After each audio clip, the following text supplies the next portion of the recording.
Toi qui traverses des périodes difficiles, peut-être tu nous regardes en ce moment et ce moment arrive au moment vraiment opportun pour toi et ça te redonne de la joie, de la force de traverser cette vocation qui n'est pas une vocation tapis rouge comme on aime souvent le dire, mais une vocation difficile. Le chemin de la croix n'est pas un chemin évident.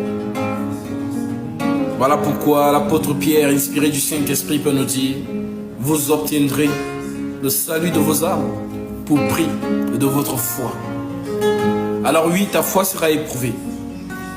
Mais sache que lorsque tu traverses ces moments difficiles, cette sécheresse financière, les choses qui traînent dans ta vie, ou alors tu vois les gens avec qui tu as grandi, que tu as fait l'école, prospérer, avancer dans la vie charnelle, alors tu te dis: mais est-ce que Dieu m'a abandonné? Non, Dieu ne t'a pas abandonné. Car ces choses que tu vois vont passer. La foi, vu que tu es une enfant de Dieu, tu es un enfant de Dieu, alors l'ennemi veut te retirer la foi. Alors souviens-toi toujours de 1 Pierre chapitre 1 verset 6. Tu obtiendras le salut de ton âme pour prix de ta foi. Toutes ces tribulations qui viennent, c'est pour que tu renonces. Comme Job a été justement persécuté. Mais est-ce qu'il a renoncé? Il n'a pas renoncé. Il est resté intègre.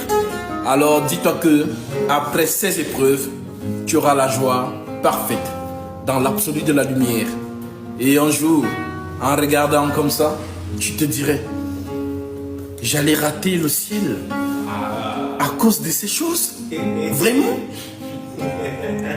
Aujourd'hui, peut-être tu ne vois pas encore comme tu dois voir. Mais je t'assure, ce jour-là, lorsque tu vas revêtir ton corps de lumière, tu te dis: mais non, mais comment est-ce que durant toute notre pèlerinage sur la terre, on a cru que ces choses étaient importantes, on a cru que ces choses étaient de l'or, mais en réalité, c'est la poudre aux yeux.